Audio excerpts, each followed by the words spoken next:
Nút tiếp theo là nút màn hình và ưu tiên.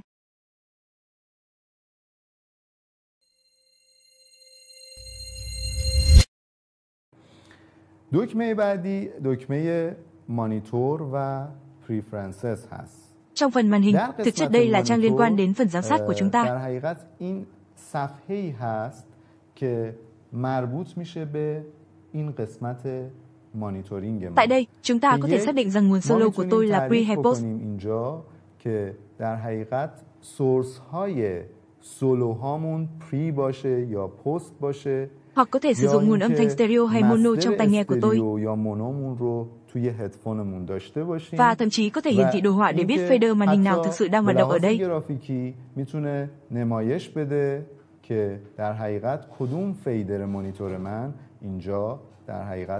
Có thể chuyển đổi nhanh giữa màn hình B hoặc màn hình A.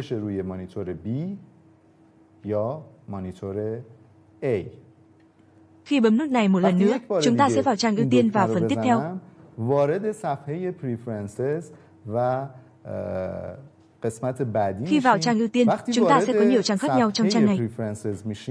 داخل این صفحه صفحات مختلفی داریم. Bao gồm trang liên quan đến cấu hình toàn hệ thống, trang liên quan đến cấu hình buổi diễn mà chúng ta chọn cho buổi diễn của mình, show và configurationی که در رابطه با trong trang này, chúng ta có thể chọn số lượng hiệu ứng và bộ cân bằng gắn vào rack của mình. Giá trị tối thiểu và tối đa sẽ là bao nhiêu? Nghĩa là ở đây tôi có thể chọn số lượng hiệu ứng là 6 và số lượng bộ cân bằng là 8.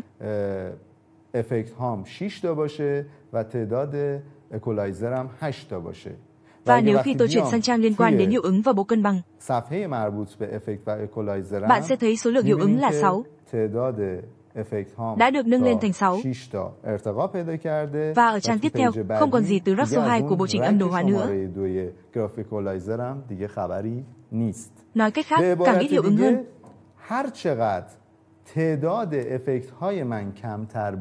Thì số lượng bộ chỉnh âm đồ họa sẽ tăng lên.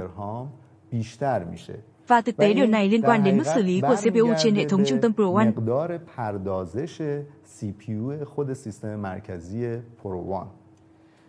Ví dụ, hãy giả sử rằng trong một loại cấu hình tôi cần sử dụng nhiều bộ chỉnh âm đồ họa hơn, nhưng tôi không cần hiệu ứng. Giả sử rằng chúng ta đã thiết kế hệ thống này cho một trung tâm âm thanh của dự án lớn.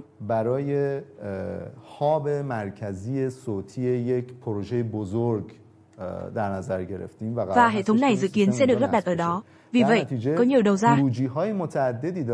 Để điều chỉnh đầu ra cho mỗi phần, tôi cần sử dụng nhiều bộ cân bằng hơn. Vì vậy, trong trường hợp đó tốt hơn là sử dụng một hiệu ứng và 28 bộ chỉnh âm đồ họa.